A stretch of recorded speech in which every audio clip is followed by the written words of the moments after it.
Dans l'assemblée des saints, assoiffé je me tiens, que ton onction descende sur moi. Conscient que mon destin est dans le creux de ta main, que ton onction descende sur moi. Je suis disposé, assoiffé, que ton onction descende sur moi. Je suis disposé, assoiffé, que ton onction descende sur moi.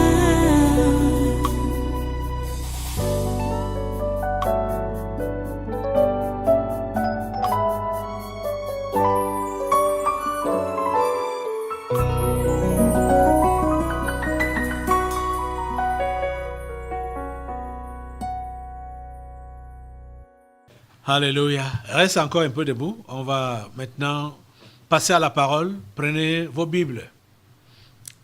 Prenez vos Bibles.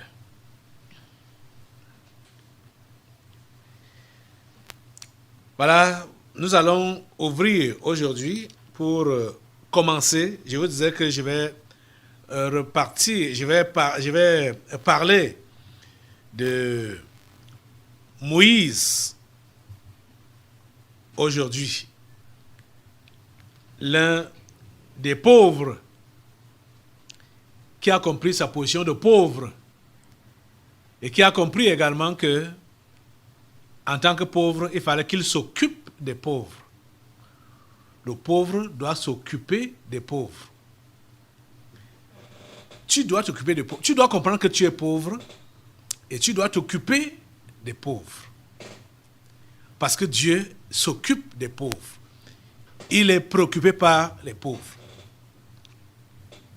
Prends ta Bible donc. Si tu l'as déjà prise, tu vas ouvrir avec moi dans le livre d'Exode. C'est pour introduire. On va repasser dans Hébreux 11 qu'on a lu jeudi. Mais pour introduire, allons dans Exode au chapitre 2, versets 11 à 15. Exode chapitre 2, versets 11 à 15. Nous lisons. En ce temps-là, Moïse, devenu grand, se rendit vers ses frères et fut témoin de leurs pénibles travaux. Il vit un Égyptien qui frappait un Hébreu d'entre ses frères. Il regarda de côté et d'autre et, voyant qu'il n'y avait personne, il tua l'Égyptien et le cacha dans le sable. Il sortit le jour suivant et voici deux Hébreux se querellaient. Il dit à celui qui avait tort, « Pourquoi frappes-tu ton prochain ?» Et cet homme répondit, « Qui t'a établi chef et juge sur nous? Penses-tu me tuer comme tu as tué l'Égyptien? » Moïse eut peur et dit, « Certainement la chose est connue. » Pharaon apprit ce qui s'était passé et il cherchait à faire mourir Moïse. Mais Moïse s'enfuit de devant Pharaon et il se retira dans le pays de Madian où il s'arrêta près d'un puits. Prions le Seigneur. Dieu trois fois saint, nous bénissons ton nom. Merci pour ta parole que tu nous donnes encore en ce jour. Ta parole que tu nous donnes depuis cette période. Seigneur, s'il te plaît, dispose les esprits de tes enfants à saisir cette parole et à l'appliquer. S'il te plaît, Seigneur, permets que ta volonté s'accomplisse dans les vies de tes enfants ici présents et dans les vies de tous ceux-là qui sont à l'écoute de cette parole, qui visionnent en direct ce message et ce programme. Seigneur, agis dans la vie de tout un chacun et accomplis ta volonté dans leur vie. Ô Dieu, nous nous attendons à toi. Merci Père Saint, parce que tu es là et tu nous exauces au nom de Jésus. Amen. Amen. Voilà, prenez place, asseyez-vous dans cette présence. Une fois, soyez les bienvenus à ce culte, à ce congrès du surnaturel de ce 13 mars 2022. Nous bénissons Dieu pour tout ce qu'il a fait depuis ce matin avec nous. Et un grand merci aussi à toi qui as participé à tout ce combat spirituel ce matin. Et ne t'arrête pas. Il faut toujours combattre. Franchement, nous devons toujours combattre. C'est pourquoi je vais encore vous rappeler que ceux qui n'ont pas encore ce document de prière, vous devez l'avoir de cette année pour déjouer les plans du monde des ténèbres contre non seulement vos vies ou votre nation, mais ce monde. Le diable a planifié, dérangé. Il a planifié, dérangé. Et ils ont planifié mettre la Russie en avant en cette année 2022. Et ils parlent de guerre, machin, tout ça là, pour distraire. Or, ils savent où ils sont en train de vouloir aller. Je vous dis que tout est dévoilé dans ce livre. Tout est dévoilé dans ce livre. Vous comprenez? Et ça, chacun d'entre vous doit avoir ça. Si tu n'as pas encore ça, l'apologie de la 5G, G5 du monde islamique et le renouveau mondial. C'est le livret de la devise empirique 2022. Des activités des abîmes contre le Cameroun, l'Afrique et le monde. Vous avez besoin de ça. C'est pour la prière. Les révélations ont été faites pour mettre à nu les activités sataniques. Donc, tu prends ce document et tu pries. Tu vois et tu pries. Et ce chapitre 10, qui dit précis sur la devise empirique 2022, intitulé l'apologie de la 5G, G5 du monde islamique et le renouveau mondial. C'est là que tu vas comprendre ce qui se passe à l'heure actuelle sur le terrain en Europe, notamment la fausse guerre que la Russie dit mener contre l'Ukraine. Vous allez voir que les 5 membres de sécurité de l'ONU ont décidé de mettre la Russie en avant pour flatter, ou comme ruse, pour flatter les Africains. Et certains veulent déjà tomber dans ce piège-là. Mais grâce soit rendue à Dieu. Comme c'est dévoilé et mis à nu, et nous saccageons par le feu du Saint-Esprit, ça ne va pas marcher. Ils ne vont pas réussir. Parce que tout ça là vise à empêcher le réveil de Dieu, le réveil que Dieu a prévu d'avoir lieu, le réveil spirituel que Dieu a prévu d'avoir lieu dans ce monde, avec toutes ces distractions qu'ils mettent en place. Cher ami, si tu es pauvre, tu dois comprendre, il faut que tu t'occupes des pauvres. Et la première occupation, comme nous sommes en train de voir, pour que les pauvres soient sauvés, c'est dans l'intercession, la prière. Nous sommes tous appelés à prier pour le salut des âmes. Et Dieu nous a aidés de façon à ce que nous ne puissions pas combattre en désordre ou en l'air. Paul dit, je frappe pas comme battant l'air. C'est-à-dire, il ne faut pas que quand on dit qu'on combat, on frappe en l'air.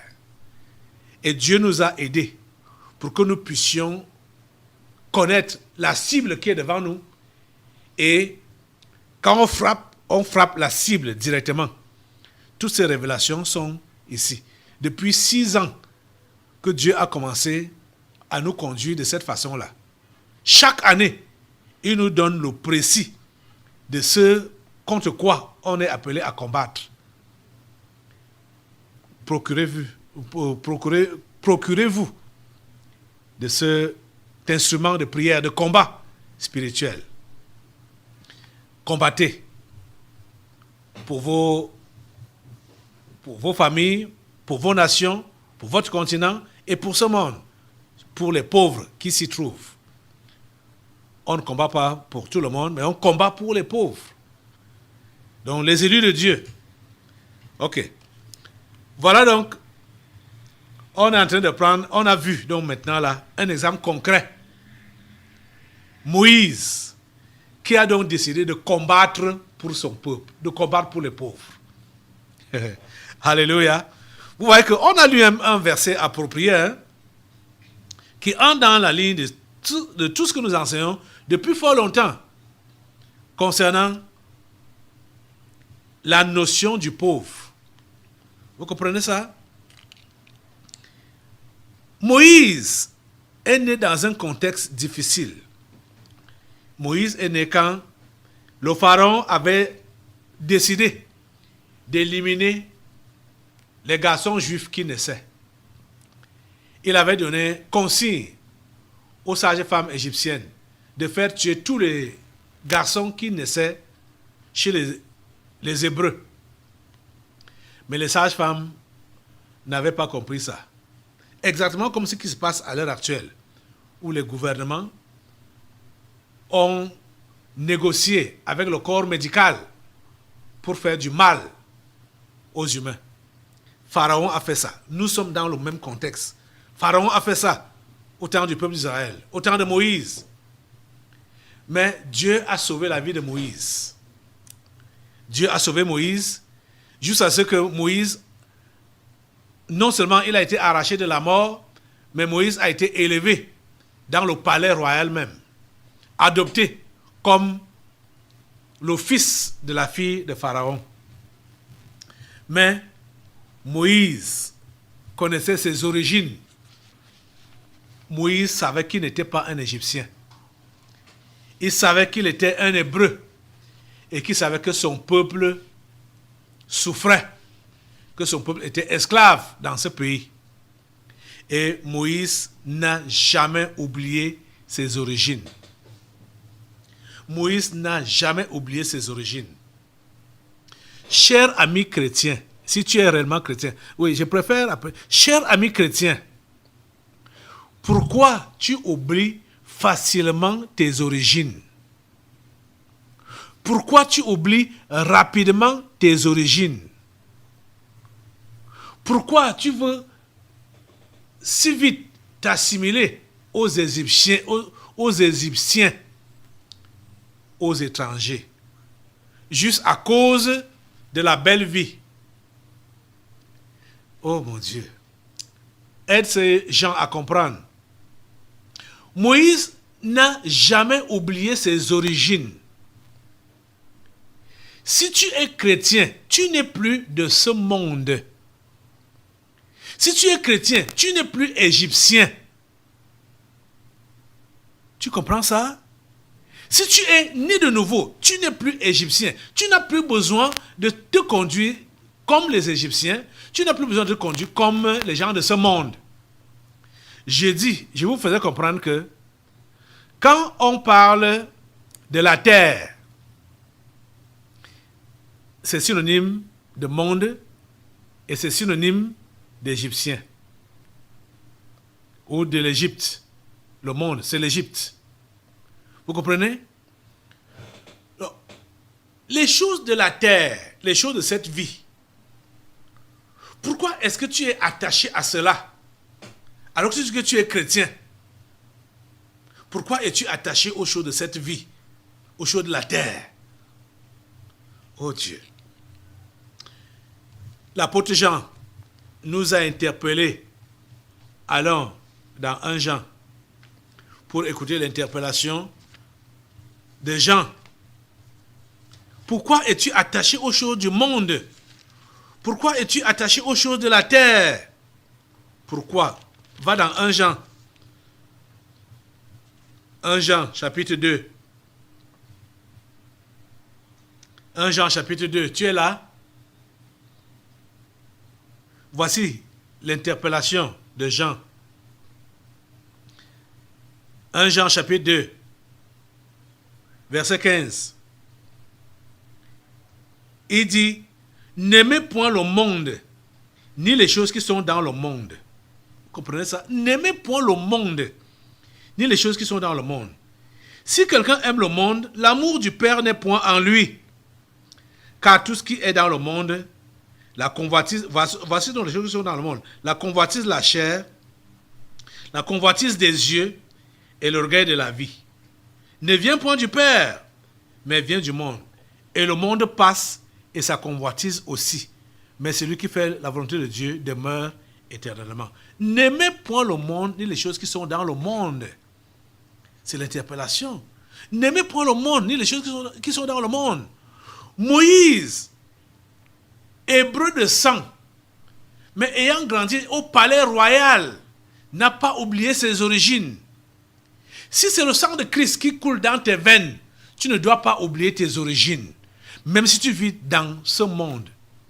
Jésus a dit que nous vivons dans le monde, mais nous ne sommes pas du monde. Nous ne sommes pas du monde, nous n'appartenons pas à ce monde.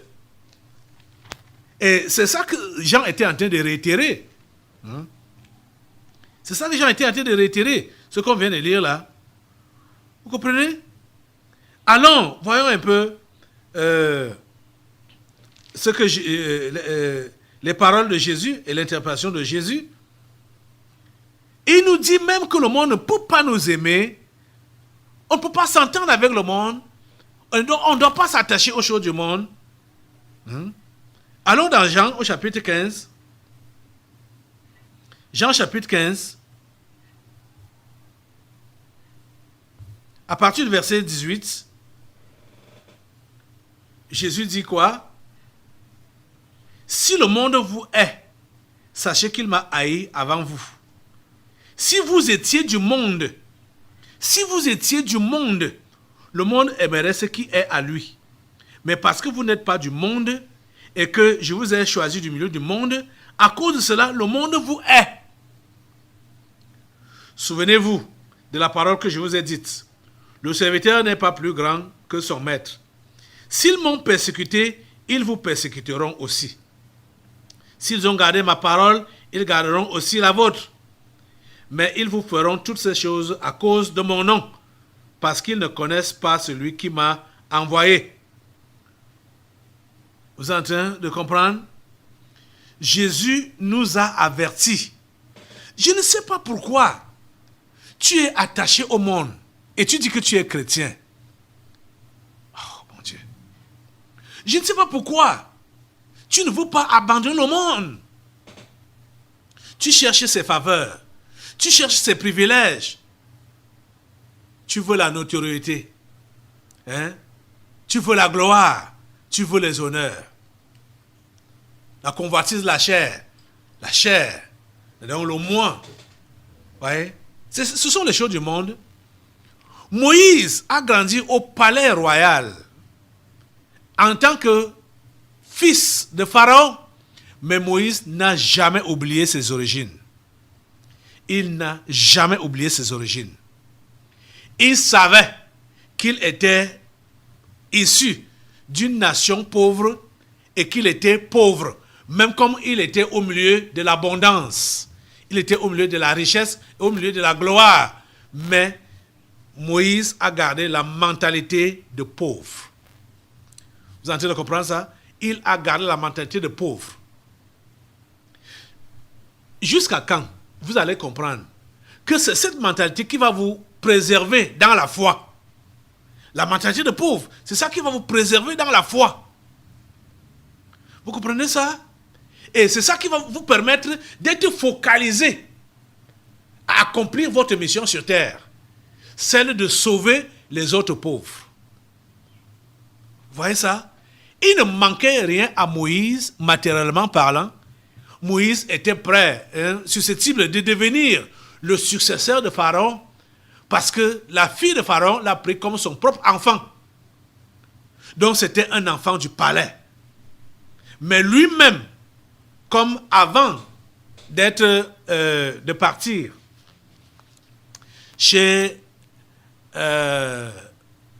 au palais royal, il a été élevé, il a été nourri par sa mère charnelle. C'est elle qui l'a élevé. Et c'est après le sevrage. Et vous savez, quand on parle de sevrage, je me rappelle que mon petit frère, celui qui vient derrière moi charnellement, physiquement, je me rappelle qu'il avait 4 ans. Il tétait encore. Il a tété pendant longtemps. Les dents sortaient déjà de sa bouche, tout ça là. Okay. J'ai dit, il était déjà vieux. Il tétait. Donc, c'est quelqu'un qui ne pouvait pas oublier, comme à l'époque avec Moïse, je crois que on l'a sevré, on a tout fait pour prolonger, même qu'il reste bébé pendant le temps, afin de lui donner des instructions, pour qu'il sache d'où il vient. Parce que Moïse a su d'où il venait, parce qu'il a été élevé dans sa famille. Donc, on l'a gardé bébé pendant longtemps pour lui donner des instructions. Parce que quand l'enfant est encore petit là, on doit lui donner des instructions qu'il ne va pas oublier. C'est ça que la Bible dit. Insulte l'enfant selon la voie qu'il doit suivre. Quand il sera grand, il ne s'en détournera pas. C'est la raison pour laquelle Moïse n'a pas oublié ses origines. Il n'a pas oublié ses origines. Et vous savez, bon, des enfants comme lui là, il y a des enfants de 3 ans, 4 ans, j'ai même l'une de mes filles ici là, elle se rappelle des choses quand elle avait 3 ans, 4 ans. Elle se rappelle très bien de ces choses-là. Donc, Moïse était le genre là. C'est-à-dire, et déjà que la main de Dieu était sur lui, et quelqu'un que Dieu devait utiliser, il fallait qu'il soit éveillé depuis son enfance. Et c'est comme ça donc qu'il part dans la maison royale, il n'oublie pas ses origines. Il n'a pas oublié ses origines. Il savait qu'il n'était pas égyptien. Il savait qu'il était juif. Et il savait que son peuple souffrait. Il s'est identifié à son peuple. Il s'est identifié. Et vous avez donc vu ce qu'il a commencé à faire là. Il a voulu commencer lui-même à délivrer son peuple. Oh mon Dieu, ta grâce. Vous voyez, c'est pourquoi dans Hébreu là, le passage qu'on a donc lu jeudi, qui nous faisait comprendre que c'est par la foi, Hébreu chapitre 11, verset 23, c'est par la foi que Moïse, à sa naissance, fut caché pendant 3 mois par ses parents, parce qu'ils virent que l'enfant était beau et qu'ils ne craignirent pas l'ordre du roi. C'est par la foi que Moïse, devenu grand, refusa d'être appelé fils de la fille de Pharaon, aimant mieux être maltraité avec le peuple de Dieu que d'avoir pour un temps la jouissance du péché, regardant l'opprobre de Christ comme une richesse plus grande que les trésors de l'Égypte, car il avait les yeux fixés sur la rémunération. C'est par la foi qu'il quitta l'Égypte sans être effrayé de la colère du roi, car il se montra ferme comme voyant celui qui est invisible. Vous voyez, Moïse s'est identifié à son peuple qui souffrait, son peuple qui était maltraité, son peuple qui était esclave et pauvre esclave dans un pays étranger et qui subissait la maltraitance, les travaux durs. Moïse s'est identifié à eux, alors que lui, il avait tous les privilèges. Vous voyez, plusieurs parmi vous, vous cherchez seulement vos privilèges. Quand vous priez, c'est seulement pour vos privilèges, pour l'amélioration de la condition de votre vie, et vous dites que vous êtes chrétien, ce n'est que votre aisance que vous cherchez, votre promotion, votre succès. Ce n'est que ça que vous cherchez, votre santé, votre bonheur. Vous êtes concentré rien que sur vous-même. Regardez le cas de Moïse. C'est un cas qui nous interpelle.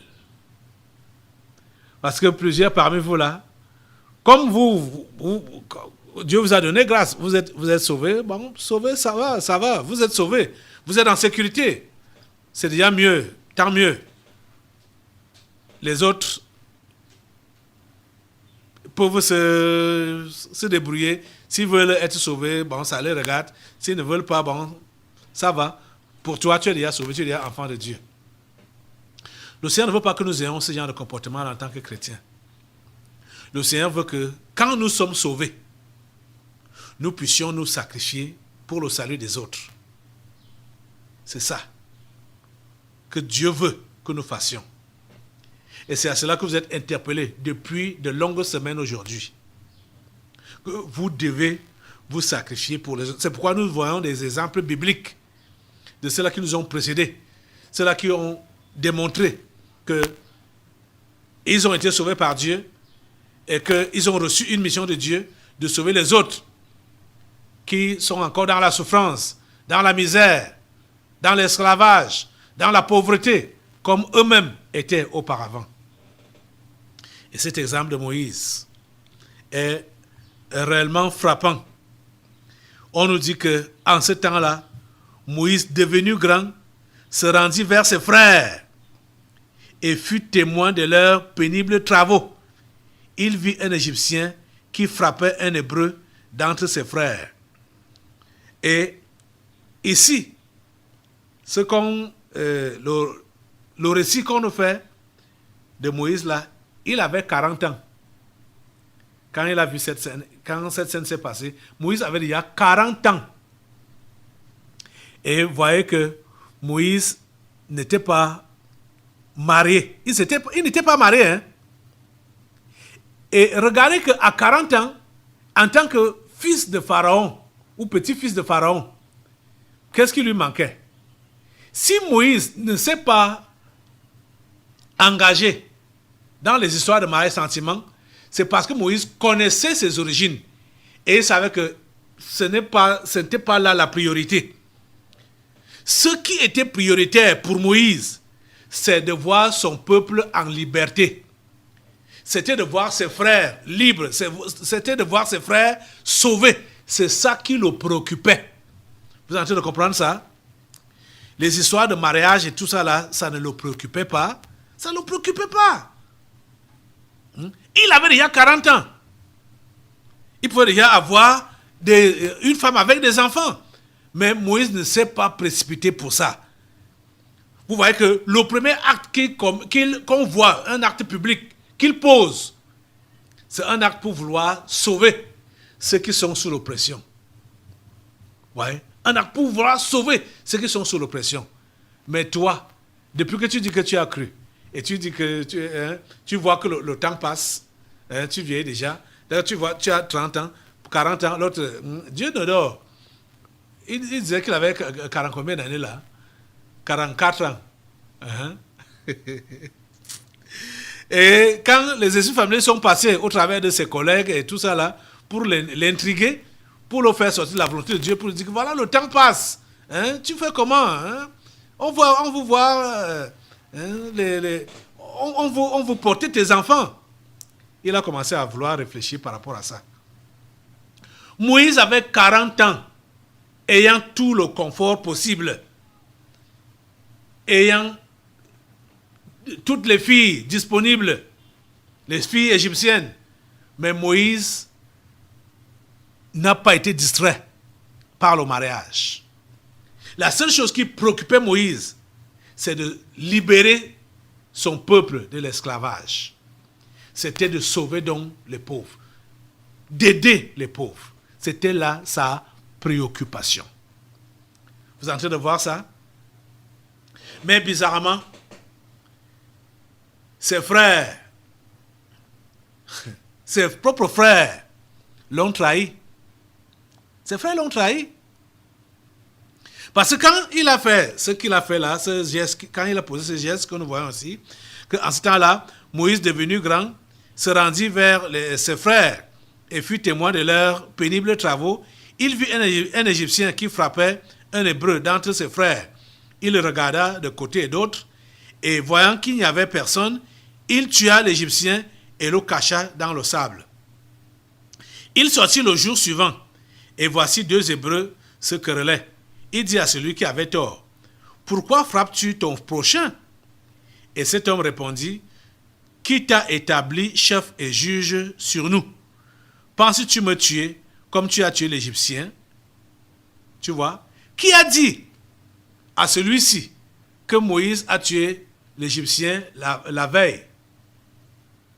Qui a dit ça à celui-ci? C'est celui qui avait été délivré. C'est lui qui allait trahir. Hey, Seigneur. Ah, il allait trahir. Il allait raconter. Hein? Et quand il se martyre, Moïse reprend pour dire, mais qu'est-ce que tu fais là à ton frère? Ce n'est pas bien ce genre de traitement que tu réserves à ton frère. Tu veux me tuer comme tu as tué l'Égyptien hier? C'est là que Moïse a su que, hey! Donc l'affaire est connue par eux tous, par tout le monde est au courant. Dans l'assemblée des saints, assoiffé je me tiens, que ton onction descende sur moi. Conscient que mon destin est dans le creux de ta main, que ton onction descende sur moi. Je suis disposé, assoiffé, que ton onction descende sur moi. Je suis disposé, assoiffé, que ton onction descende sur moi.